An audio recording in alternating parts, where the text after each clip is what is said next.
신문 이야기 도지쿠쇼에 오신 여러분 반갑습니다. 저는 신문 읽어주는 남자 김진입니다. 여의도에 13일 동안 불어쳤던 유승민 태풍이 잠잠해졌습니다. 그리고 수도권에 강타할 것이라고 예상했었던 장마전선도 잠잠해졌습니다. 모두가 다 잠잠해졌는데요. 하지만 남아있는 여진과 남아있는 찻잔 속 태풍이 있습니다. 그게 무엇일까요? 오늘 주간신문 지금부터 저와 함께 하시죠. 먼저 동아일보입니다. 자, 본격적인 여름철을 맞아서 신종병이 생겼다. 어떤 병이냐면 이름하여 비키니 빈혈. 비키니 빈혈이다. 10대, 20대, 30대 여성들이요. 여름 휴가를 위해서 이 과도한 다이어트를 해서 여름철 7월과 8월에 어지럼증 환자가 급증하고 있다는 기사입니다. 비키니 입었을 때 예쁜 몸매 라인을 만들기 위해서 과도한 다이어트를 하다가 이 빈혈 증세가 있다고 하는데 몸매보다 건강이 우선입니다. 건강한 여성이 더 아름다운 법입니다. 다음 신문입니다.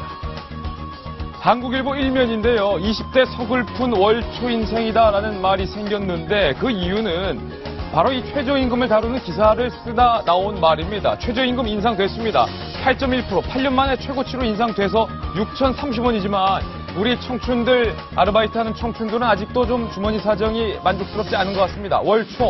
월초에만 풍족하고 중순 이후부터는 빈곤한 삶을 말하는 월초 인생이었습니다. 다음 신문입니다. 네, 이번에는 조선일보 정치면입니다. 야당의 신당파 이렇게 말했습니다. 새누리 출신도 적극 영입하겠다.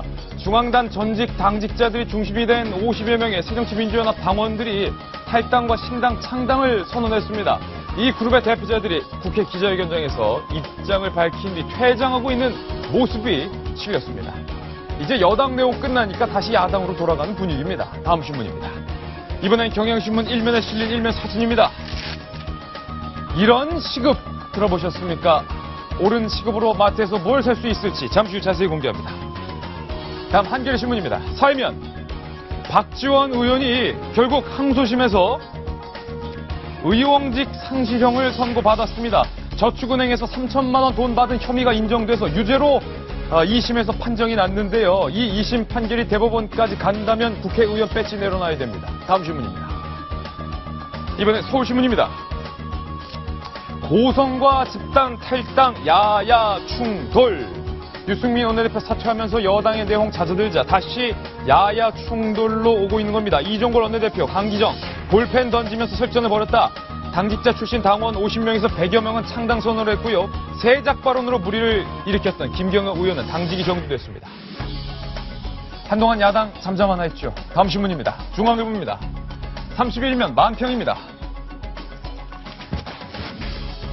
떠나는 그대의 모습, 패선 장군의 모습이 아닌 것 같습니다. 지지율 잔뜩 보찜 싫고요. 헌법 책 하나 들고 그럼 이만 가뿐하게 떠나고 있는 유승민 원내대표. 오히려 뒤에 남겨진 자들의 표정이 영 좋지 않습니다. 그 이유는요. 유승민 원내대표의 여권 내에 차기 대선 지지도가 급증을 했다는데 어제 전해드린 것보다 더 급증했으니 깜짝 놀랄 만한 지지도 결과가 오늘 제 손 안에 있습니다. 잠시 후 발표하겠습니다. 도지쿠쇼는 여러분을 위한 쇼입니다.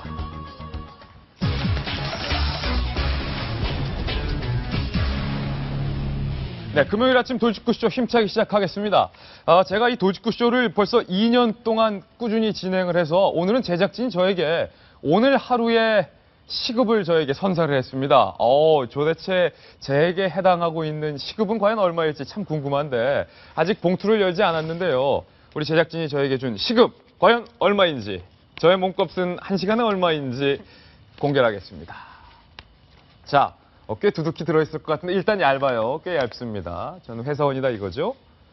자, 예상을 깨고 10,000원짜리가 아니라 1,000원짜리가 나왔는데 자, 1장, 2장, 3장, 4장, 5장, 6장. 6,000원에 아직 뭐가 좀 짤랑짤랑 되는데요. 6,030원. 좀 박한데요. 사실은요, 제 시급이 아니라요. 내년도부터 바뀌는 아르바이트 1시간 시급이 8.1%가 인상이 돼서 6,030원으로 인상 조정이 됐습니다. 이 인상률은요, 8년 만에 최고치의 인상률인데 어째 아르바이트를 하는 우리 청춘들도 6,030원 소식에 불만을 표하고 있고요. 그리고 시급을 지급해야 하는 이 상인들의 표정도 영 어둡습니다. 도대체 양쪽을 만족시키지 못한 이유가 무엇일지. 안용환 전 의원, 시급 6,030원. 다 좋아할 줄 알았는데 아니에요. 모든 협상은 다 불만을 품기 마련입니다. 불만을 품기 마련이에요. 예, 왜냐하면 서로가 안 될 줄 알면서 너무 높은 기준치를 제시해놓고 협상이 들어가기 때문에. 기대가 컸다. 그렇죠. 예. 네, 어제 최저임금위원회가 결정을 했습니다. 6,030원. 작년보다는 8%가 올랐습니다. 지난해 5,580원이니까요. 네. 그래서 이제 이걸 월급으로 환산을 하게 되면은 월 126만 원이 됩니다. 많이 올랐네요, 작년보다도. 그런데 이 최저임금의 영향을 받는 근로자가 몇 명인가? 예. 342만 명입니다. 꽤 많네요. 그렇죠. 그러니까 이제 일반 근로자들, 고액을 받는 뭐 그런 근로자들은 대상이 아니고요. 최저임금 선상에 있는 근로자들이 342만 명인데. 그런데 이제 이것에 대해서 지금 박근혜 정부 들어와 가지고 굉장히 많이 올랐어요. 예. 7%대를 지난해, 지지난해 올렸다가 올해는 이제 8%대로 지금 올랐는데 이게 8년 만에 최고치입니다. 최고치입니다. 예. 그런데 이제 근로자들, 노동계에서는 굉장히 반발하고 있습니다. 노동계에서는 올해 10,000원 이상을 제시를 했어요. 어이구. 10,000원 이상을 받아야 된다. 소득 분배의 몫을 여기에 넣어야 된다. 예. 라고 주장을 했는데 결국 이제 결정은 그래서 어제 노동계에서는 회의장을 나갔습니다. 나가고 그래서 남아있는 공익위원들이 예. 결정을 한 겁니다. 지금 저 회의는 노동계, 그 다음에 소상공인들, 그 다음에 이제 공익위원회에서 전문가들이 들어오고 하는데 어쨌든 이해 당사자 없는 상태에서 공익위원들이 결정을 했는데 예. 결국은 노동계에서도 반발하고 소상공인 층에서 반발하고 그런 가운데서 결정이 된 게 이 액수입니다. 시급이 6,030원. 증가율은 일단 8년 새 최고입니다. 그리고 박근혜 정부 들어서도 가장 많이 올랐고요. 6,000원대를 돌파했다. 월급은 122만 원. 월급으로 따지면 넘는 금액을 시급으로 지급이 되는데요. 이 시급을 갖고 마트에 가면 무엇을 할 수 있을까? 궁금합니다. 그래서 각 나라의 일일 시급과 좀 비교를 해봤습니다. 함께 보시죠. 자, 먼저 미국과 일본 같은 경우는요. 각각 8,224원과 8,300원입니다. 그래서 미국과 일본의 시급으로 하루 장을 봤더니 고기 한 덩이, 삼겹살, 파프리카 2개, 우유 조그만 거랑 큰 거 생수랑 바나나 2개랑 계란 하나 정도. 꽤 골고루 샀어요. 독일 갑니다. 1,683원입니다. 독일은 확실히 경제 수준이 우리보다 좋죠. 그래서 시급으로 뭐 이만큼 많이 오이랑 당근, 계란 2개를 더 살 수 있네요. 호주입니다. 얘네는 더 비싸요. 14,298원. 무도 샀고요. 딱 라면은 라면인데 앞에 상표를 가렸죠. 라면에 감자까지, 감자 2개 더 살 수 있는데 그러면은 우리나라의 6,030원 시급 갖고는 과연 어떤 장을 살 수 있을지, 장을 볼 수 있을지. 자, 요겁니다. 내년 최저임금 1시간으로 6,030원 고기 한 덩이, 우유, 파프리카, 큰 생수. 요건데 박용진 대변인. 네. 애게했어요. 예, 아니 좀 작죠, 사실은. 그런데 좀 이 문제와 관련해서요, 우리가 좀 깊이 고민해야 될 필요가 있습니다. 지금 미국 소개하셨는데 오바마 대통령이 가장 열정적으로 경제 문제와 관련해서 집중하고 있는 게 최저임금입니다. 예. 오바마는 왜? 그리고 여기에 가장 적극적으로 호응한 게 어디? 월마트입니다. 예. 그리고 여러 기업들도 적극적으로 호응해요. 왜 기업들은 왜? 예. 사실은 최경환 부총리가 얘기했었던 어떤 그 경제 구조에서 소득 주도의 경제 성장이라고 하는 측면을 주목한 바가 있습니다. 그런데 문제는 뭐냐면 그러니까 서민들의 소득을 좀 늘려서 소비도 좀 잘할 수 있어서 그렇죠. 경기를 좀 올리겠다, 분위기를. 돈은 왜 돈이냐? 돈이 돌아야 돈이거든요. 그런데 주머니에 돈이 없으니 돌릴 수가 없네. 이런 문제 때문에 주목들을 하고 있는 겁니다. 예. 그런데 문제는 뭐냐면 한계 기업, 그러니까 막 기업이 정말 힘들게 사는 기업들 플러스 근데 기업 사정도 영 그렇지 그렇죠. 않거든요. 영세 자영업자들 이게 예. 아주 힘든 거예요. 그래서 무조건 영세 자영업자들이랑 사장님들한테만 왜 돈을 조금밖에 안 줍니까 하고 으르렁대는 문제가 아니라 예. 이 문제에 대한 지원을 잘 고민해야 된다는 게 기본적인 제 생각입니다. 네. 그리고 또 하나가요. 엊그저께 그 중앙일보 양선희의 시시각각이라고 하는 네. 칼럼을 보면 조물주 위에 건물주가 계신다라고 건물주의 하는 건물주다. 예, 그런 칼럼을 쓴 게 있는데 예. 그 내용이 뭐냐면 이 힘든 영세업자들, 영세 예. 자영업자들한테 가장 힘든 건 사실은 알바생들을 위한 이 최저임금 문제가 아니라요. 예. 이 하늘 높은 줄 모르고 계속 오르는 경제 상황은 안 좋고 장사가 안 되는데도 계속 오르고 있는 네. 이 임대료 문제다라고 하는 지적을 했네요.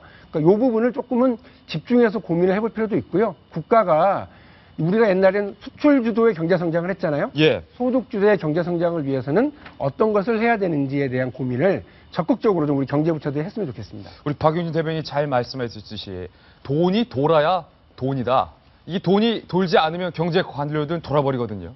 내수 경기가 침체됐습니다. 엎친 데 덮친 격으로 메르스 여파 때문에 주머니는 꼭꼭 다 닫았습니다. 지갑도 열지 않고요. 그래서 박근혜 대통령은 연일 경제 살리기를 주문하고 있습니다. 유승희 원내대표도 물러났겠다. 이제 대통령이 집중할 것은 뭐? 경제입니다. 다음 돌직구 신문입니다. 대통령이 이렇게 말했습니다. 김 기사를 아느냐? 송찬욱 기자입니다. 박근혜 대통령은 넉 달 만에 무역투자진흥회의를 주재했습니다. 국회법 개정안 거부권 행사 후 정책 행보에 주력해왔던 박 대통령은 유승민 원내대표가 물러난 뒤에도 별다른 언급 없이 경제 활성화에 집중했습니다. 기업인들이 마음껏 투자할 수 있도록 추경을 비롯해서 정부가 가진 모든 정책 수단을 동원할 필요가 있습니다. 그러면서 위축된 경제 심리 회복과 내수 수출 균형 성장을 위한 정책 방향을 세세하게 제시했습니다. 관광산업의 콘텐츠 위주 전환과 창업 관련 제도적 기반 정비, 노후 건축물 재건축 활성화, 수출 산업의 경쟁력 강화 등입니다. 특히 선제적인 기술 개발로 에너지 신산업을 수출 주력 산업으로 만들어야 한다고 주문했습니다. 석기 시대가 끝난 것은 돌이 없어졌기 때문이 아니다 하는 말이 있지 않습니까?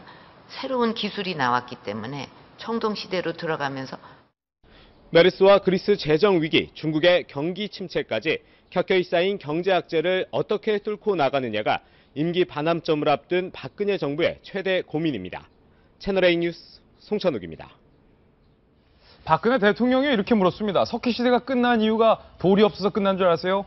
No, 천만에요. 돌은 많았습니다. 그런데 새로운 기술, 청동을 제조할 수 있는 기술이 왔기 때문에 석기 시대가 끝난 것입니다. 라고 하면서 신기술 중심의 우리 경제를 살려야 된다.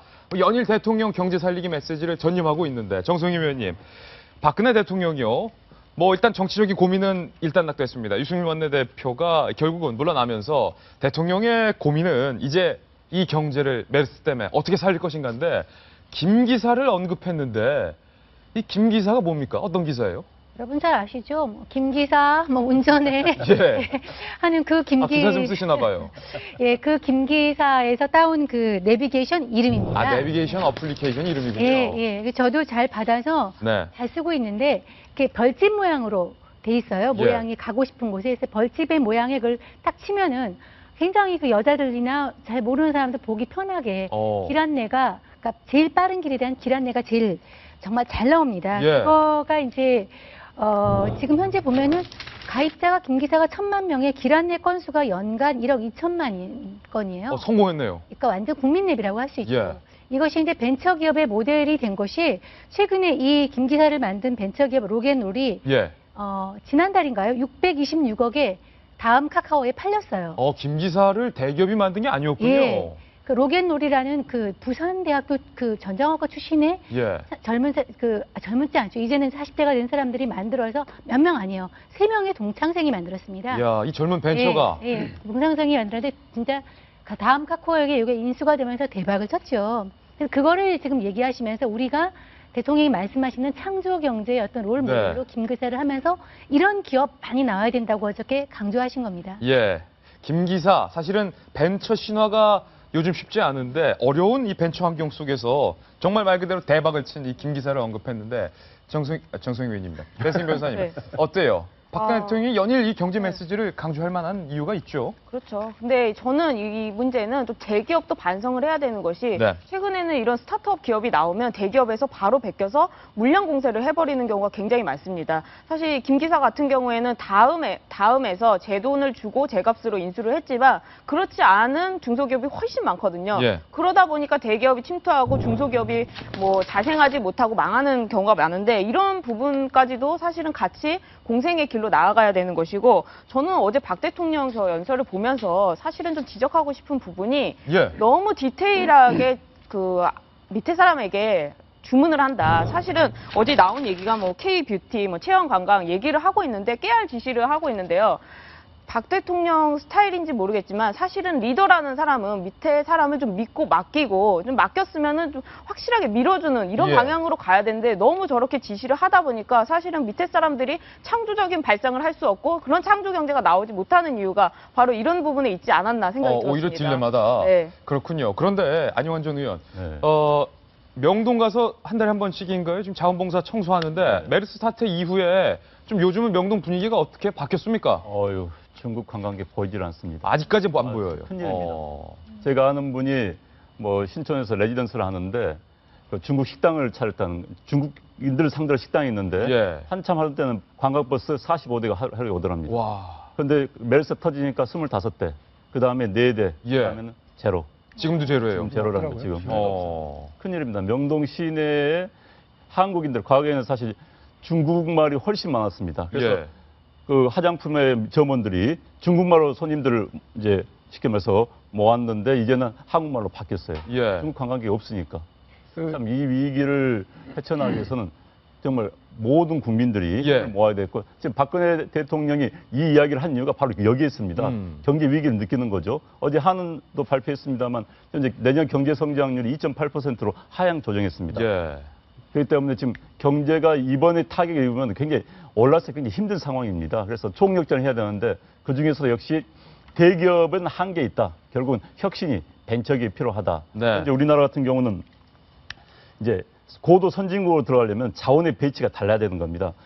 과거에는 노동력과 자본 투입으로 경제 성장을 시켰어요. 이제 이런 시대는 끝났습니다. 이제는 혁신과 노동 생산성을 통해서 경제 성장 시켜야 되는데 그 혁신을 위해서는 역시 벤처가 최고죠. 벤처가 최고다. 근데 한 가지 이 경기를 다시 살리기 위해서 정말 국민들이 이제는 힘을 모아주셔야 되는데 그래서 저희 돌직구 쇼가 한 가지 대국민 제언을 여러분께 제안을 드립니다.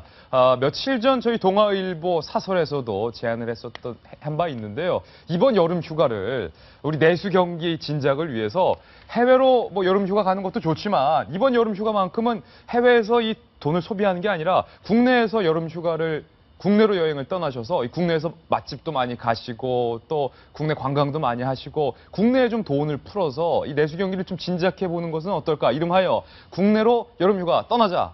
이 캠페인을 좀 제안하면 어떨까 싶은데 정성희 위원님, 그래서 저는요 이번 여름 휴가 때 7월 말에 해외로 안 가고 국내 뭐 여수, 순천 아름다운 대한민국 둘러보기로 계획을 바꿨거든요. 정님도 혹시 동참할 생각 있으세요? 저는 지금 이제 고민 중입니다. 사실 네. 휴가를 몇 년간 못 갔어요. 예. 이제 올해는 좀 제대로 가봐야 되는데 고민 중이고요. 사실 우리나라가 아름다운 곳이 많죠. 요즘 이제 해외여행을 많이 가는 사람이 젊은 부부들, 젊은이들인데요. 물어보면은 뭐 국내를 다 간 다음에 해외를 좀 간 게 아니라 보면은 우리나라를 가본 데가 없어요. 그러니까요. 전혀 모르면서 해외부터 가가지고 배낭 뭐 메고 유럽 다니면 좀 굉장히 멋진 것처럼 생각하는 분위기가 있는데 가서 물어보면 우리나라 이런 데 가봤냐? 그러면은 전혀 모르는 거예요. 네. 근데 우리나라 이제 관광의 장점이 많죠. 우리나라가 굉장히 아름다운 곳이기도 하고 돈을 국내에 뿌리니까 내수 저기 살리기도 상당히 도움이 되고 본인의 식견과 뭐 어떤 소양을 키우는 데도 상당히 도움이 되기 때문에 저도 적극적으로 국내로 가기를 권합니다. 국내 여름휴가. 그래서 저는 이번 여름휴가 계획을 일단은 남이섬을 딱 찍고요. 남이섬에서 바로 열차를 타고 순천을 가서 순천만에 떠오르는 태양과 지는 해를 바라보면서 이 돌직구쇼를 어떻게 정말 보람있게 만들까를 구상하는 그런 여름 계획을 짜고 있는데 박윤희 대변인 동참하실 겁니까? 듣기만 해도 좋네요. 아니, 아까 잠깐 얘기한 그 상황에서요. 오늘 뭐 기사 보니까 예. 30대 대기업들이 한 600억 원어치의 그 국내 상품권을 구입해서 예. 뭐 이번진이나 이렇게 뭐 보너스를 이렇게 나눠주겠다. 말씀하신 대로 내수를 진작시키겠다. 뭐 이런 기사가 하나 난 게 있고요. 또 하나 우울한 소식은 뭐냐면 근데 상하이발 뭐 증시 폭락 이런 게 있잖아요. 그래서 지금 뭐 메르스, 그리스 또 뭐 중국 경제 위기에서 한국은 지금 2위 때에 둘러싸여 있는 그런 위험한 형국이라고 그러는데 이럴 때일수록 대통령도 나서고요. 또 우리 동아일보도 열심히 캠페인 하시고요. 예. 그리고 저도 그러면 가능하면 동참. 가족과 함께 국내 예. 여행 그렇게 하도록 하겠습니다. 악수? 예. 제가 뭘 근데 주시는 줄 감사합니다. 알고 깜짝이야. 진짜 추천해주고 싶은 게 어디? 남도 기행을 한번 가보세요. 남도 좋죠. 보통 우리가 이제 수도권 계신 분들이 여행하면 예. 제주도, 설악산, 동해안 이렇게 그렇게 생각하는데 아니면 또 요즘 안면도 쪽 서해안 하지만 남도 저 거제도에서부터 시작해서 좋죠. 여수, 보성, 해남, 목포, 신안, 한편까지 하는 이 남도 수를 예. 한번 쫙 코스 잡아서 하면은 굉장히 좋습니다. 남도 특히 좋습니다. 신안군 일대 섬들, 남해바다 섬들 투어로 들어가면 대한민국 섬이 너무 아름다워요. 중국인들이 한국 오면 깜짝 놀라면 뭔지 아십니까? 뭐예요? 중국 사람들은 섬이란 걸 보지 못했습니다. 비록 사람들이기 때문에. 섬에 옛날 제 아는 목포 시장이 이런 이야기를 하더라고요. 우리 식으로 말하면은 그냥 앞바다에 떠 있는 이미자 가수 노래 나오는 그런 유람선에 중국 요인들 태웠더니 너무 좋아하더라는 거예요. 예. 그러니까 이번 기회에 한번 남도 바닷가 술래랑 섬 투어 하는 것도 괜찮을 네. 것 같습니다. 많은 분들도, 시청자분들도 이 내수 경기 진작을 위해서 여름 휴가 국내로 많이 동참을 해주시면 좋겠습니다. 자, 이번에는 다음 이슈로 넘어가겠습니다. 만나보시죠. 돌직구 신문입니다.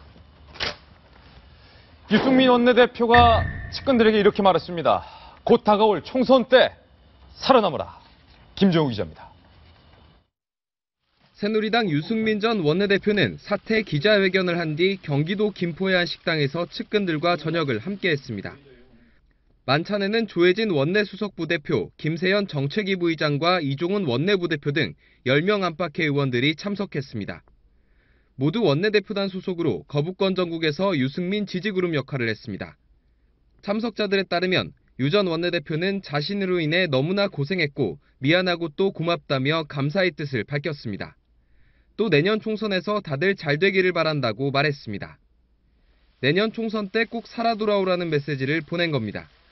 실제로 당 안팎에서는 친박계가 총선 공천을 주도할 경우 이른바 유승민 사단이 배제되는 것 아니냐는 이야기가 나오고 있습니다. 이명박 전 대통령 당선 이후 친이계가 주도한 지난 2008년 총선 공천에선 친박계 인사들이 대거 탈락하는 이른바 공천 학살이 벌어졌습니다. 그로부터 4년 뒤엔 친박계가 다시 당권을 장악하면서 상당수의 친이계가 공천을 받지 못했습니다. 하지만 김무성 대표가 외치고 있는 오픈 프라이머리가 채택될 경우 당과 청와대가 공천에 영향을 미치기 어렵습니다. 유승민 전 원내대표를 둘러싼 친박과 비박 간의 신경전이 당내 주도권 싸움이란 해석이 나오는 이유입니다. 채널A 뉴스 김정우입니다. 터미네이터 영화가 요즘 인기인데요. 터미네이터를 보면 이런 음악이 나오면서 터미네이터가 남자 주인공에게 이렇게 말합니다. I'll be back. 다시 돌아오겠다. 유승민 원내대표가 떠나는 그 순간 본인의 보좌진과 측근들에게 이렇게 말했습니다. 곧 다가올 내년 총선 때 반드시 살아서 돌아오라.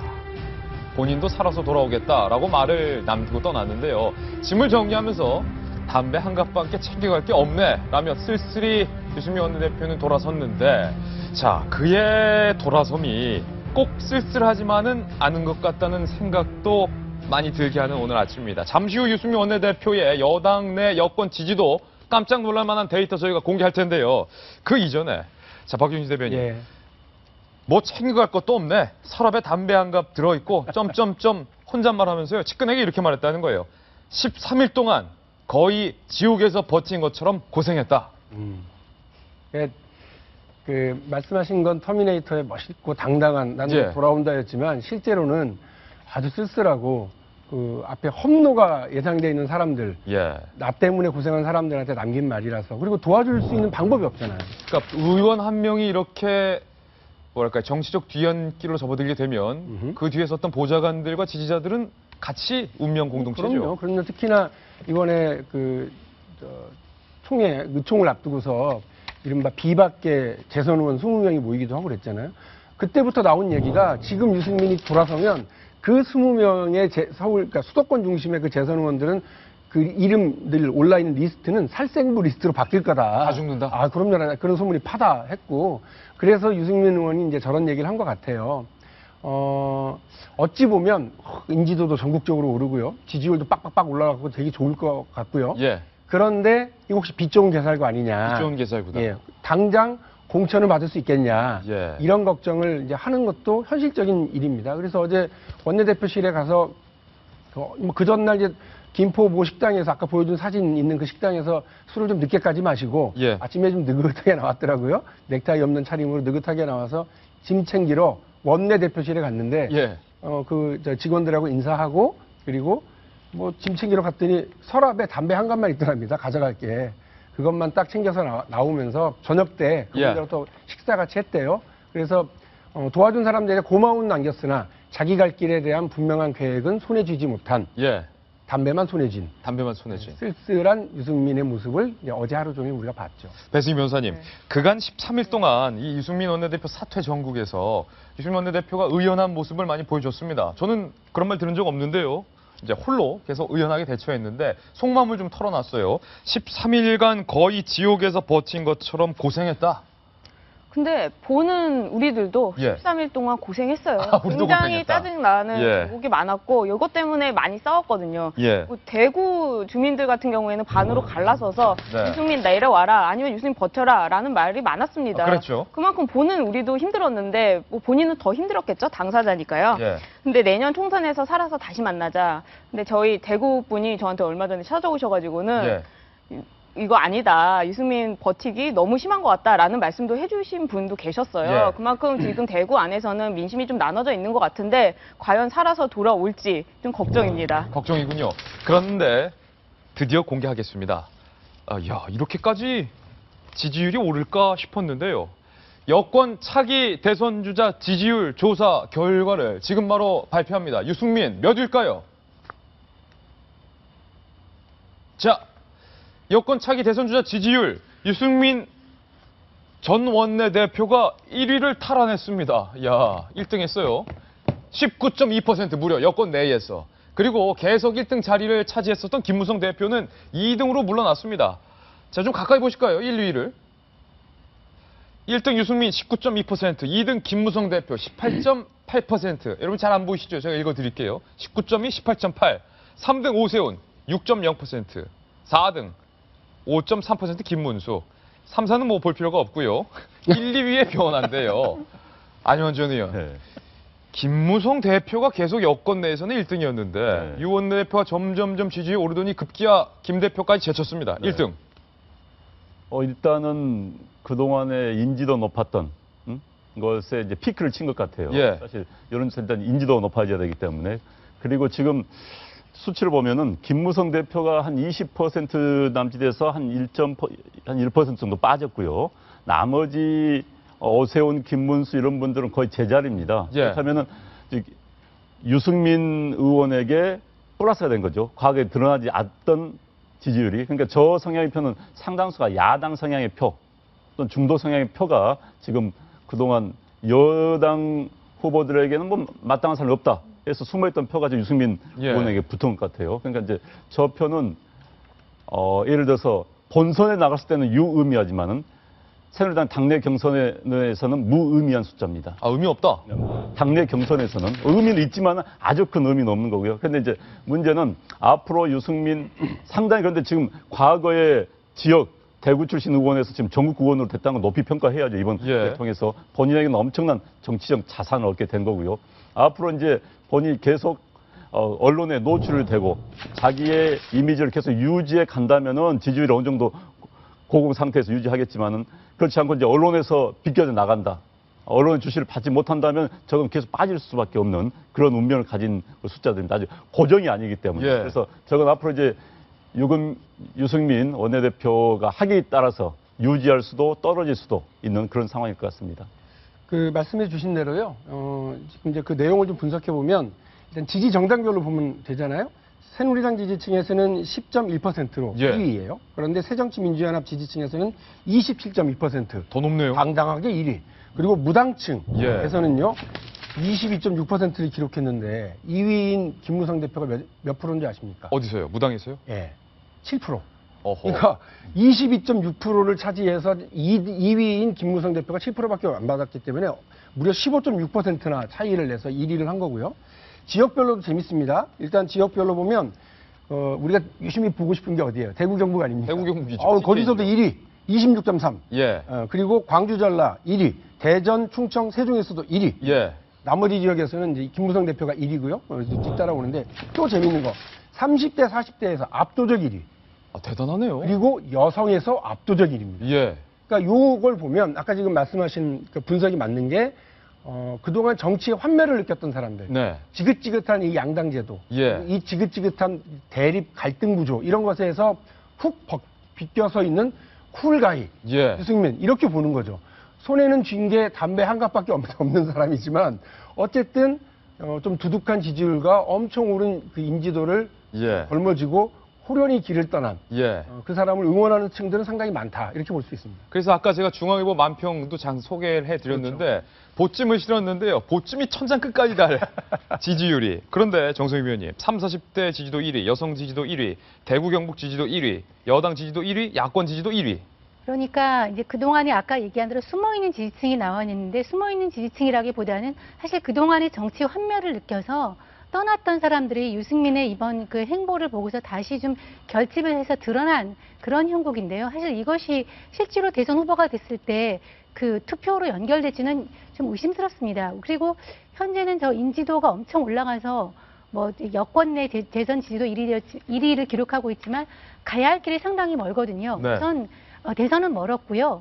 뭐 대선에서 뭐 새누리당의 단독 후보가 되는 것도 굉장히 미심쩍지만 우선 당장 총선이 걱정인데 아까 살생부 얘기도 했지만 뭐 수도권으로 갈아탈지 대구 경북에서 또 나올지는 모르겠지만은 그 커다란 고비를 한번 건너지 않으면은 이게 갈 수가 없는 것인데 지금으로서는 이제 쉽지가 않은 형국이고요. 그렇다고 해서 또 만약에 새누리당이 뭐 아까 살생부 해가지고 유승민을 비롯한 뭐 이런 저런 그 비박계 의원들을 갖다가 뭐 공천에서 이렇게 탈락시킨다 하는 현상이 나타난 것도 국민들의 외면을 좀 받을 것 같아요. 예. 그러면 그것은 사당이지 공당이 아니죠. 그래서 이 유승민으로 나타난 이번 형국을 나중에 총선 공천 형국에서 어떻게 흡수를 해서 그 공천을 줄지 말지 굉장히 국민들이 관심 있게 지켜봐야 될 상황 같습니다. 참 묘한 것이요.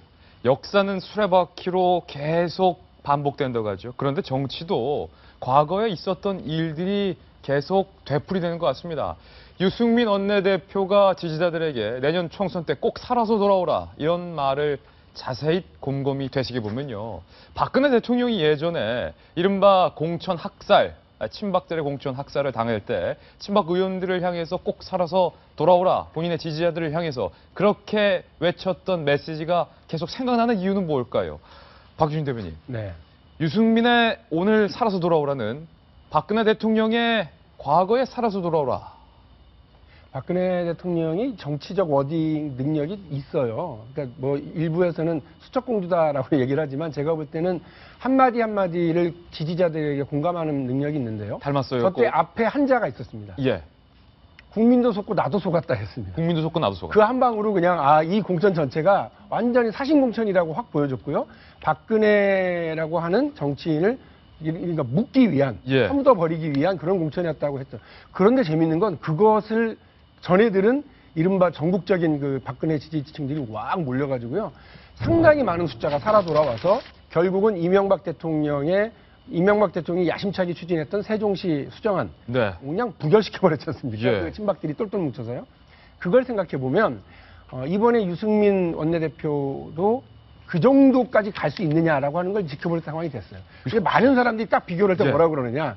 그때 박근혜는 이미 새누리당에서 경선을 치러서 전국적인 자기 지지층을 가지고 있고 아버지, 어머니의 후광을 얻은 너무너무나 단단한 예. 지지층을 가지고 있는 정치인인데 예. 유승민 의원이 지금 그러하냐. 그냥 바람처럼 흘러가는 인기와 예. 바람처럼 흘러가는 지지율 아니냐. 이렇게 보는 분들이 많아요. 그래서 박근혜 대통령은 저때 자기 지지자들 무소속으로 막 나가서 출마했었잖아요. 그분들에게 내 사진과 함께 너무 재밌는 게 현수막 자체가 박근혜 대통령과 사진같이 찍어서 거는 현수막. 예. 박근혜 대통령 그 당시 의원이 보내준 영상. 예. 저는 이분과 친합니다. 이거 한마디 나와 있는 영상. 예. 이런 영상이 선거운동이 되는 그런 상황이었는데 실제로 먹혀 들었고. 예, 유승민 의원과 사진같이 찍어서 현수막을 걸 것이냐. 유승민 의원이 동영상을 찍어서 보내주면 그거를 선거운동에 쓸 것이냐. 예. 퀘스천 마크죠. 혹시 사실은 유승민 원내대표가 전략가예요. 떠나는 이 마당에 본인 선거와 본인 보좌관들의 내년 운명도 걱정이 될 텐데 그때 박근혜 대통령이 했던 말을 되새기면서 유승민 원내대표가 전략적으로 이번 공천에서 나 배제하기만 해봐. 이런 것까지 염두에 둔 거 아니냐 분석도 나와요.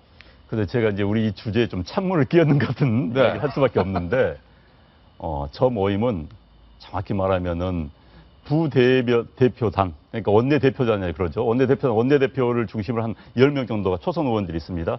원내대표, 아래 조혜진 수석 부대표, 예. 아래 초선 의원들이 구성되어 있어요. 이제 그 수석 원내대표단은 지역 안배를 위주로 합니다. 그 다음에 물론 이제 원내대표의 친소관계가 있겠죠. 그 사람들 어제는 회단식입니다. 마지막으로 헤어진 자리였어요. 그 자리에서 덕담은 뭡니까?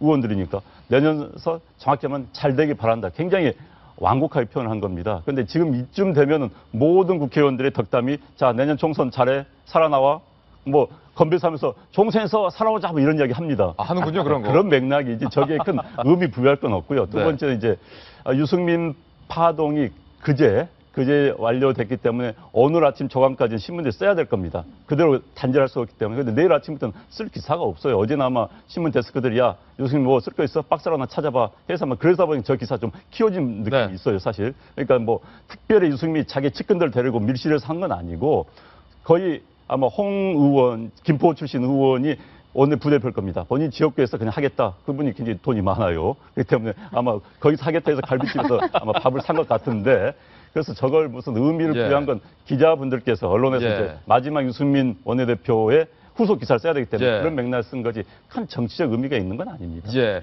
과연 여권 지지도 1위, 김무성 대표까지 제친 1위의 지지도를 갖고 있는 유승민 원내대표가 살아 돌아오라라. 라고 마지막 남긴 말이 어떻게 부메랑이 되어 돌아올지 좀 더 주목해 보겠습니다. 흥미롭네요. 다음 뉴스입니다. 도직구 신문을 통해 만나보시죠. 자, 이번에는요, 신문 속 사람들의 이야기, 신사동 그 사람 첫 번째입니다. 유죄 판결 박지원 의원. 1심에서는 무죄였는데 항소심에서 유죄가 나왔습니다. 확정시 의원직은 날아갑니다. 서원한 기자입니다. 박지원 새정치민주연합 의원은 모두 8천만 원의 불법 자금을 받은 혐의로 재판에 넘겨졌습니다. 2008년 솔로몬 저축은행에서 불법 선거자금 2천만 원, 2010년 보혜저축은행장에게 수사무마 청탁 대가로 3천만 원, 2011년 보혜양주 측에서 같은 명목으로 3천만 원을 받은 혐의입니다. 반면 박 의원은 생명을 걸고 결백하다고 주장해왔습니다. 내가 만약 보혜저축은행에서 특히 목포 지역구에서 돈을 받았다고 하면은 목포 역전에서 할복을 하겠다. 1심 법원도 관련자들의 진술의 신빙성이 없다며 무죄를 선고했습니다. 하지만 2심 법원의 판단은 달랐습니다. 서울고등법원 형사 3부는 다른 혐의에 대해선 무죄를 유지하면서도 2010년 박 의원의 목포 사무실을 찾아가 3천만 원을 건넸다는 오문철 보혜저축은행 전 대표 진술에 신빙성이 있다며 일부 유죄 판결했습니다. 재판부는 당시 야당 원내대표로서 금품을 수수해 책임을 무겁게 묻지 않을 수 없다며 징역 1년에 집행유예 2년, 추징금 3천만 원을 선고했습니다. 박 의원은 즉시 상고하겠다고 밝혔습니다. 정치적 이유라고는 생각하지 않습니다만은 고등법원에서 분명하게 오판을 했다. 저는 그렇게 믿고 있기 때문에. 대법원에서마저 2심 형량이 확정될 경우 박 의원은 의원직을 잃게 됩니다. 채널A 뉴스 서한환입니다. 배승 변호사님, 저축은행으로부터 3천만 원의 돈을 받고 검찰 수사를 무마해달라라고 요청을 받았다라는 혐의인데요. 보혜저축은행에서 3천만 원 받은 거 유죄로 인정이 지금 됐는데 일단 본인은 강하게 거부하고 있습니다.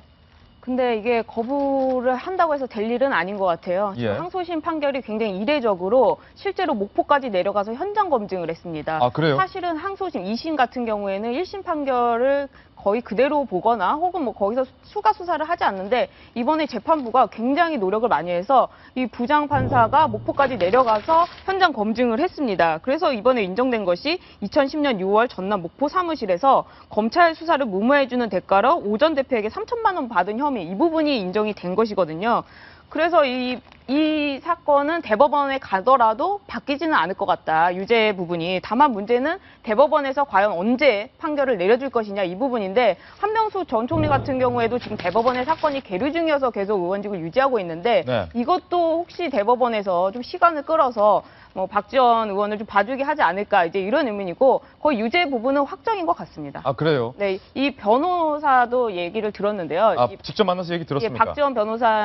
박지원 의원을 대변하는 변호사분을 저도 뭐 통해 얘기를 들었는데 실제로 항소심에서 이렇게까지 해야 되냐. 그래서 뭐 거의 다 달려들었고 수사를 거의 새로 하는 과정이었다. 그만큼 이번 항소심은 그냥 일반적인 수사가 아니었다라고 할 만큼 좀 이례적이어서 아마 이것이 뒤집어지기는 어려울 것 같습니다. 배승희 변호사는 일단 이 항소심 유죄가 대법원에 가서도 최종 판결이 날 거다라고 현장 분위기를 전해주셨는데 정성희 위원님, 혐의가 저축은행 사태로 사실은 많은 서민들, 개미들, 주머니들이 다 손해를 봤던 것이 아직도 생생히 국민들의 기억 속에 있을 겁니다. 그 저축은행으로부터 야 이번에 박 의원님 검찰 수사 좀 잘 무마 좀 해주세요. 3천만 원을 건넸다. 이 혐의가 2심에서 유죄다 명백히 이렇게 나온 거거든요. 그렇죠. 그때 로비를 받은 사람들이 많죠. 많은 사람들이 이제 유죄 판결을 받았는데 박지원 의원 같은 경우는 지금 그 중에서 한 명으로 지금 항소심 판결을 하고 있는데 여기에서 이제 본 것이 재판부에서 본 것은 그 진술의 일관성이에요. 네. 그 박지원 의원이 돈을 받았다는 정황이 너무나 구체적이고 정확하고 진술이 일관적이어서 그걸 뒤집을 수가 없을 정도로 정말 좁은 사람이 아니면 나올 수 없는 그런 표현들이 나온 것이 이번에 입증이 됐고요. 이 사건을 보니까 이완구 전 총리가 돈을 받았다는 것과 좀 비교를 하게 되는데 거기서는 이제 돈을 줬다는 사람이 사망을 하게 됐지만 그 진술이 그것이 유죄라면 그러니까 진술이 줬다는 사람의 진술을 받아들였다면 이것도 이제 마찬가지고 이거는 더더욱이나 줬다는 사람이 살아있기 때문에 저도 뒤집기는 좀 어렵지 않을까 하는 생각이 들고요. 다만 박지원 의원 지금 오늘 얘기 중에서 그런 내용이 있네요. 보통 같으면 이렇게 나왔을 거예요. 정치 탄압이다. 정치 탄압이다. 야당 탄압이다. 근데 이제 정치적인 어떤 그런 판단을 했다고는 보지 않는다. 다만 오판했다 이렇게 하는 것은 본인이 재판에 임했을 때 나타나는 검찰의 증거나 그것이 너무나 본인이 봐서도 좀 뒤집기가 어려워서 그래서 이것을 정치 탄압으로 보지는 않는다라고 얘기를 한 것 같은 느낌이 좀 듭니다. 만약에 이 기류대로 확정이 되면 의원직은 상실이 되고 박지원 의원은 사실 야당에서 꽤 정치적 거물로 통하는데 만약에 이게 유죄라면 본인은 지금 강하게 부인하고 있습니다. 뭐 할복을 하겠다 이런 과격한 표현까지 썼는데 아니라면 다행이지만 검찰에서 보는 것처럼 유죄가 맞다면 사실은 서민들의 등을 쳤던 정말로 부도덕적인 저축은행과 한패가 됐다라는 충격도 후폭풍으로 따를 것 같아요. 어찌되었든 간에요. 정치인이 기업인이나 혹은 뭐 부당한 돈을 받는 것 자체는 문제죠. 그리고 그것은 범죄입니다. 그래서 처벌되고 당연히 의원직을 상실하는 게 맞죠. 그런데 박지원 의원이 이제 이야기하는 것처럼요. 지금 진술의 일관성 얘기하셨는데 이 재판부가요. 같은 재판부가 이 오모 전 회장이 한 이야기를 이 부분에선 유죄고 이 부분에선 무죄로 한 거예요.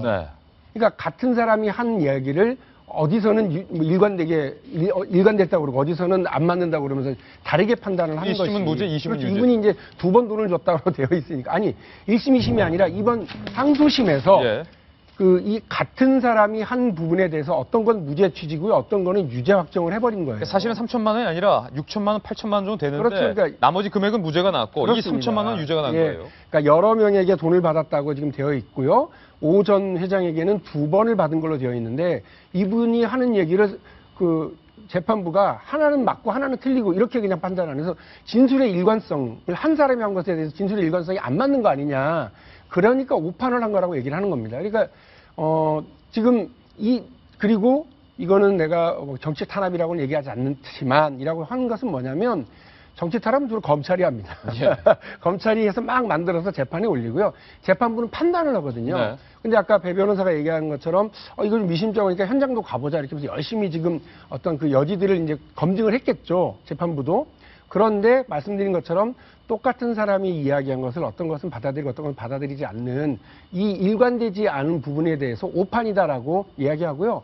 방금 전 9시 30분에 국회 정론관에서 이 부분과 관련해서 아주 강력하게 이건 오판한 거다, 잘못 판단한 거다라고 하는 이런 그 증거, 정황 증거나 이런 것들의 진술에 대해서 쭉 이야기를 하고 꿋꿋하게 앞으로 가겠다. 라고 하는 뭐 그런 의사를 밝힌 것으로 알고 있습니다. 사실은 그런데 이 정치인들이 검찰 수사를 받을 때 나는 무죄다라고 했던 말을 믿기가 힘든 게 여권에서 홍준표 지사도 결국엔 박지원 의원의 이 부인처럼 강하게 지금도 부인을 하고 있지만 결국 검찰은 유죄로 보고 있는데 자, 안영환 전 의원님. 진술의 일관성이 보존되지 않는다라고 해서 완전히 무죄다라고 보기는 또 힘든 것 같아요. 박준 대변인의 말을 좀 반박하자면. 그러니까 지금은 이제 이런 논의는 별 의미가 없게 됐습니다. 예. 대법원 판결을 하는 이제 상고심이 남아 있는데 상고심은 기본적으로 법리적인 판단만 합니다. 그러니까 현재 재판부가 이러이러한 혐의, 알선수재죠. 알선수재에 관련된 법리를 어떻게 적용했는가. 적용이 잘 됐는가 잘못됐는가 빠지지 거기에서 뭐 진술 일관성 이건 따지지 않습니다. 이제 그래서 사실심리라고 그러는데 대법원은 기본적으로 사실심리를 하지 않고 법리심만 합니다. 예. 그러나 가끔은 대법원이 사실심리를 통해서 정말 누구를 봐주고자 또 누구에게 정말 억울한 것 같으면 그냥 내리기도 해요. 사실심리를 통해서 이제 무죄라든지 하기도 하는데 어쨌든 현재 상황에서 법리심만 하는 대법원 원칙대로 한다면은 예. 이것이 엎어질 가능성은 매우 낮습니다. 대법원에서도 유죄가 나올 것이다. 그렇죠. 그런데 이제 사실심리 좀 들어가서 또 이제 법리심도 적용을 변호사가 어떻게 주장할지 모르겠습니다. 이런 법리적인 잘못했다고 한다면 엎어질 수 있겠지만 현재 상황으로서는 박지원 의원에게 굉장히 불리한 상황이다. 그런데 문제는 이제 정치적으로요. 현재 새정치연합 내에서 신당이니 분당의 이야기 나올 때 항상 거론되고 있는 인물 중에 하나가 박지원 의원이에요. 의원입니다. 왜냐하면 호남에 있어서는 어느 정도 상징성 있고 영향력이 있다고 보기 때문에. 그런데 이번 재판 결과 때문에 박지원 의원이 상당히 위축될 가능성이 매우 높습니다. 사실 이제 대법원 확정 판결 때 막아야겠죠. 그렇기 때문에 아마 야당 내에서의 신당 분당 움직임에도 이 판결이 어느 정도 영향을 미치지 않을까 싶습니다. 돈을 받았으면 좀 반성을 하고 나갈 줄 알아야죠. 끝까지 저 사법부의 앞에 서서 반성하지 않고 돈 안 받았다고 이렇게 주장하는 게 말이 됩니까? 저는 도저히 이해가 안 되고 이 부분은 특히 목포까지 현장 검증을 갔습니다. 2심에서 가는 게 거의 없어요. 사실은 1심에서 수사를 제대로 못했기 때문에 2심에서 다시 한 거나 마찬가지인데 그만큼 의지를 갖고 재판부가 한 수사이고 그거에 대해서 확정을 났는데 뭐가 잘못됐다는 것인지 그거 2심에서 왜 주장을 못했겠어요? 박지원 의원께서. 그거는 아니라고 보고 저는 이분이 박지원 의원뿐만 아니라 다른 부분도 돈을 받았고 또 성한종 리스트도 나왔는데 그렇게 금품에 연루된 의원들이 있다면 스스로 나가야지 왜 그 정치를 하고 있는지 도저히 이해가 안 됩니다. 물론 아직 이 대법원의 판결 최종 심이 나오기 전까지 박지원 의원의 구체적인 혐의는 우리가 확인할 수는 없습니다. 대법원의 판결이 나오고 나서야 모든 것이 명확해질 것이기 때문에 이런 사건들을 보면 국회의원이 뇌물이나 연루된 사건들을 보면은 너무나 재판 기간이 길어요. 그죠? 너무나 길어요. 그래서 사실은 재판하는 동안에 임기를 다 마치고 그래서 국회의원 그 일을 수행하는데 지장이 없거든요. 한명숙 전 총리나 전 의원 같은 경우도 마찬가지고. 저는 이런 국회의원이 연루된 재판 같은 경우는 패스트트랙이나 그러나 좀 빨리 할 수 있는 그런 제도라도 마련을 해서 좀 빨리 가부간의 결단을 내려줬으면 좋겠어요. 그래서 선거법하고 정치자금법 관련해서는요, 세기도 하고 또 선거법은 특히나 빨리빨리 진행해야. 알겠습니다. 대법원의 판결을 좀 기다려 보겠습니다. 신서동 그 사람 두 번째 인물로 넘어갑니다. 김일성, 김정일 배지 북한에서 고가에 아무나 살 수 없게 거래가 되고 있는데 짝퉁이 나왔답니다. 박수윤 기자입니다. 김정은의 왼쪽 가슴에 김일성, 김정일이 함께 새겨진 배지 쌍상이 달려 있습니다. 북한에서는 당과 군 간부들만 달 수 있습니다. 그런데 이 배지가 최근 장마당에서 헐값에 거래되고 있는 것으로 알려졌습니다. 3년 전만 해도 거래가가 북한 돈 20만 원에 달했지만 지금은 단돈 4천 원에 불과합니다. 쌀 1kg도 달걀 4개도 못 사는 금액입니다. 중국에서 가짜 배지가 제조돼 대거 유입되면서 가격이 폭락한 겁니다. 자기 과시를 하려는 주민들이 주요 수요층입니다. 또 북한 주민들 역시 김일성, 김정일 배지를 이제 우습게 하는 그런 시대가 열렸는데 북한에서 어떤 주체 사상과 이데올로기의 칼날이 묻어졌다. 그러자 북한 당국이 쌍상 밀거래는 최고 존엄을 상품화한 것이라며 엄벌하겠다고 경고했습니다. 미국의 북한 전문 매체인 자유아시아방송은 북한이 주민들을 상대로 대대적인 검열에 들어갔다고 보도했습니다. 일각에서는 김정은이 오는 10월 자신의 얼굴이 새겨진 배지를 보급하기 위한 사전 작업에 들어간 것이란 분석도 나옵니다. 채널A 뉴스 박수인입니다. 네, 북한 전문 기자 출신 안영환 의원께 묻겠습니다.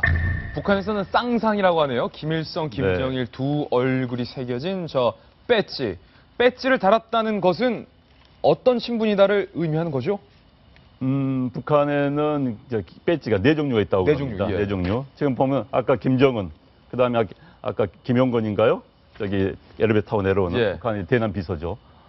이 사람들이 타고 있는 게 깃발 형태. 깃발 이것이 형태. 이제 간부들만 탈 수 있는 겁니다. 제일 고급입니다. 저거죠 바로. 예. 그다음에 이제 군인들은 김일성이 군복을 입은 어허. 군상이라고 합니다. 예. 군상을 찹니다. 그다음에 이제 일반 주민들은 그냥 원형으로 된 걸 그냥 차요, 원형으로. 동그란 거. 예. 그다음에 이제 넷째는 해외 동포들이 나눠진 게 따로 있습니다. 예. 그런데 이제 저 지금 쌍상은 굉장히 간부들만 차기 때문에 좀 폼을 잡은 주민들한테 인기가 있는 겁니다. 그래서 이제 그렇군요. 밀거리가 되는 거예요. 예. 그런데 이제 저게 중국에서 이제 짝퉁이 만들어 대거 들어오니까 가격이 떨어지는 겁니다. 예. 물론 이제 짝퉁 때문에 가격 폭락할 수도 있고 저런 배지에 대한 수요, 별로 폼 잡을 일이 없다. 저거 뭐 예. 이런 그러니까 수요 감소도 있을 겁니다. 그런데 사실 그 우리가 백두산 인근이라든지 연변 인근에 가면은 김일성 배지 많이 팝니다. 아, 저거 많이 팔아요? 많이 팝니다. 예. 예, 많이 팔면은 뭐 관광객들이 그냥 장난으로 사기도 하고 그럽니다. 예. 그러니까 그게 다 짝퉁이죠. 그런데 그런 물건들이 이제 북한에 대거 들어오나 봅니다. 그런데 이 북한 정권 입장에서 보면 상당히 화날 일이죠. 아니, 이러다간 이태원에서도 팔겠어요.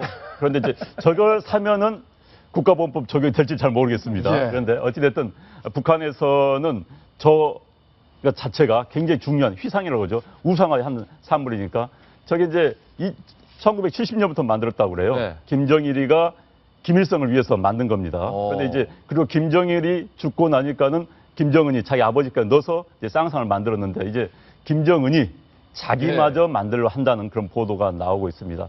그런데 전 세계에서 개인 배지를 차고 다니는 나라가 네. 유일하게 남아있는 나라가 저 나라입니다. 북한이군요. 전 세계에서 유일하게 동상 만들고 한 나라는 저 중앙아시아의 예. 그 중앙아시아의 타키스탄. 예. 그 나라는 저렇게 해요. 투르크멘스탄. 예. 투르크멘스탄이 비슷한 독재를 하고 있는데 전 세계에 남아있는 나라는 딱 두 나라입니다. 두 나라군요. 김정은이 급기야 저 좁은 배지 안에 내 얼굴도 집어넣겠다 라면서 자신의 얼굴까지는 3인 배지를 제작하기 시작했다라는 첩보도 저희가 입수를 했습니다. 그래서 한번 상상해봤습니다. 이런 형식이 되지 않을까? 하나, 둘, 셋. 옹기종기 모여있는데 할아버지, 아버지나 이렇게 모여있는 왜냐하면 실제로 김정은이 집권 이후에 본인이 들어가 있는 배지를 제작하지 않았어요. 왜냐하면 북한에서의 최고 존엄이기 때문에 본인의 얼굴도 들어간 배지도 응당 나올 것이라 저희가 기대를 하고 있었는데 예측된 순위다. 뭐 이렇게 보십니까? 그러니까 저게 이제 백두 혈통의 연장선으로 보는 거죠. 북한에서는 최고의 혈통이 백두 혈통입니다. 네. 김일성, 김정일, 김정은. 나머지 우리 뭐 어제 최영일 이야기도 했습니다. 거기는 혁명 혈통이라고. 그러니까 다르군요. 성골과 진골 정도 피가 달라요. 피가 틀린 거죠. 그래서 백두 혈통을 이어받은 역사 조작이자 상징 조작이죠. 그런데 재미있는 게 이제 김일성은 백두산에서 항일운동을 했다. 예. 어느 정도는 맞습니다. 김정일은 사실 백두산에 태어나지 않았어요. 예. 백두산에서 태어났다고, 백두산 밀양에서 태어났다고 또 상징 조작을 하는 겁니다. 그런데 김정은은 상징 조작을 할 게 하나도 없어요. 할 게 없구나. 평양에서 자랐고 호요시가 가서 자랐기 때문에 예. 그러니까 굉장히 고민할 겁니다. 김정은을 어떻게 같은 할아버지하고 아버지의 연계선상에 놀릴 수 있는 신하가 있었는데 신하가 없는 젊은 청년일 뿐입니다. 그렇기 때문에 고민할 텐데 이제 저기에 끼워넣어서 아버지, 할아버지와 같은 반열, 예. 뭐 그 영광을 이어받으려는 그런 의도가 배지를 통해서 나타날 것 같습니다. 이 그림은요 저희가 한번 만약에 3명을 만든다면 이런 식의 형태가 될 것이다라고 저희가 상상을 해서 넣은 그림인데 실제로 북한에서 저렇게 유통이 될지는 잘 모르겠습니다. 하지만 본인의 얼굴도 집어넣을 거라고 하는데 확실히 좀 비좁아 보이긴 합니다. 배지 얘기가 나와서 말인데요. 우리나라 국회의원 배지는요, 박주진 대변인. 네. 그게 금색으로 반짝반짝하는데 진짜 금입니까? 뭐 해보지도 않은 사람한테 그걸 물어보시는 이유는 모르겠습니다만 예. 도금이래요. 아, 도금이에요? 예. 그리고 국회에서 이제 팔고요. 또 처음에 의원 되면 몇 개를 준답니다. 네. 그걸 이제 가지는데 혹시 잊어버리거나 누구한테 선물을 주거나 이렇게 되면 이제 모자라잖아요. 그럼 또 이제 받아오기도 하고 사기도 하고 하는데요. 작년에 네. 이 나라 국자로 한자로 되어 있다가 한글사랑 의미에서 국회의원 배지도 그냥 국자로 한글로 국자로 들어가게 예. 바꿨습니다. 모 의원이 한글로 되어 있는 그 새 배지를 달고 예. 남잖아요. 예. 저를 보더니 박영진 이거 줘? 그냥 버럭 화를 냈습니다. 약 올린 거예요, 그거. 예, 저를 예. 2번 죽이는 행위라고 그러면서 예. 버럭 화를 낸 적이 있습니다. 국회의원들이 두 부류가 있습니다. 배지를 여기에 달고 다니는 국회의원이 있고 달지 않는 국회의원들이 있어요. 다른 의원들은 이제 굉장히 난 국회의원 신분이 뭐 자랑스럽다는 게 아니라 아무튼 이게 다른 의무로 생각하는 분들이 있고 네. 어떤 분들은 이게 거추장스럽다. 이게 너무 권위주의로 보인다. 두 분이 명확히 날립니다. 그 뭐 굳이 탓할 수는 없는 거고 국회의원이 되면 이제 배지를 국회에서 하나 줍니다. 예. 그런데 저도 사실 하나 잊어버렸어요. 예. 떨어져 나가버려가지고 그러면은 국회 회관 가서 하나를 사대 이제 분실 신고를 하고 뭐 본인임을 사인해가지고 하나 사면 한 2, 3만 원 정도 합니다. 2, 3만 원? 예, 뭐 비싸지는 않고요. 본인은 의원 시절에 달고 다니는 스타일이었습니까? 아니면 거추장스럽다고 좀 빼고 다니는 스타일이었습니까? 저는 행사장에는 달고 갔습니다. 열심히 달았군요. 그리고 그렇지 예. 않은 뭐 민생 현장 갈 때는 저는 달진 않았습니다. 예, 배지에 관한 이야기 나와서 곁가지로 좀 잠깐 세봤습니다. 그 도금이었군요. 비싸지도 않아요. 다음 신사동 그 사람으로 넘어갑니다.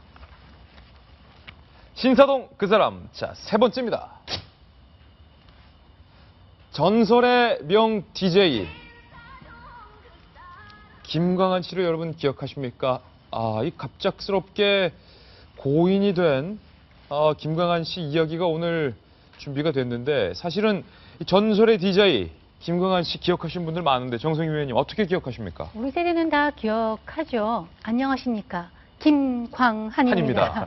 라고 이제 라디오를 KBS를 틀면은 이렇게 우리 성장했던 시절에 예. 20대, 10대 애들은 많이 기억하는 그 전설의 그 DJ 김광한 씨가 이제 심장마비로 사망을 했네요. 아이고. 그러니까 우리 이제 69세니까 우리 나이로는 많지는 않은데. 네.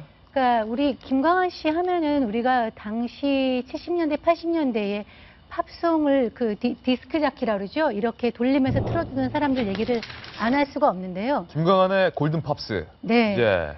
그때는 이제 MBC에는 김기덕 씨가 유명했습니다. 네. 그 두 사람이 쌍대 그 장벽을 이루는 전설의 DJ 였는데요. 이 사람은 원래는 이제 고등학교 때부터 뭐 그 미국 무대에서 흘러나오는 LP판 이런 거를 모아서 그런 지식을 축적한 다음에 라디오 무대에 섰고요. 처음에 TBC에서 시작을 했는데 TBC랑 KBS랑 합치면서 KBS로 옮겨가서 예. 당시에 이제 영상하는 그 팝음악 시대 전성 시대를 열었죠. 그러니까 지금 그 시대의 팝음악이라고 하면 요즘에 아이폰에서 나오는 아이팟, 유튜브 예. 뭐 이런 거를 다 합친 그런 어떤 젊은 시대에 성장했던 그 문화의 친구라고 예. 할 수 있죠. 그 전설의 한 시대를 풍미했던 사람이 이제 갑자기 돌아가셔서 굉장히 안타깝게 생각합니다. 팝송 전문 DJ였는데 지금 저희가 몇 곡을 준비했습니다. 김광한 씨가 즐겨 틀었던 이 팝송들을 준비했는데 조금 볼륨을 키워주실까요? 고맙습니다. 지금 여러분이 듣고 계시는 이 노래는 When I Need You. 이 참 좋은 노래인데 When I Need You. 내가 너를 필요로 할 때. 아주 유명한 노래. 김광한 씨가 이 노래를 그렇게 즐겨 틀었다고 하네요. 예, 혹시 이 노래 들은 기억나요?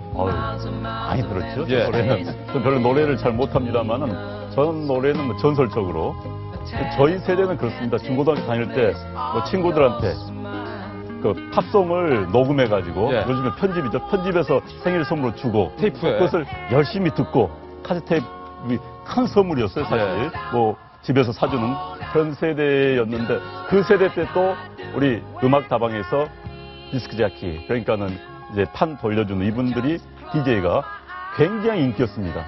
정말 스타처럼 그래서 네. 유명 인기 DJ 디스크 자키한테는 팬들이 몰려다닐 정도로 그랬습니다. 그래서 저도 지금 70년, 그러니까 80년대 초에 명동 가면 셀브라는 데가 있었어요. 예. 거기는 정말 우리의 유명했던 옛날 얘기 지금 다 나오고 있어요. 가수들이 노래하는데 그때 가면은 뭐 김기덕 이런 예. 분들이 와서 직접 하고 해서 굉장히 저도 아주 어린 촌놈이 서울로 막 올라와가지고 예. 서울로 이런 데구나 하면서 봤던 그 기억이 나는데 참 안타깝습니다. 라디오 세대의 마지막 증인들이죠. 80년대 이후에 TV 세대 되면서 이제 네. 사라졌는데 그래서 재밌는 게 요즘 젊은 세대는 팝송, 미국 노래 별로 안 듣습니다. 왜 그럴까요?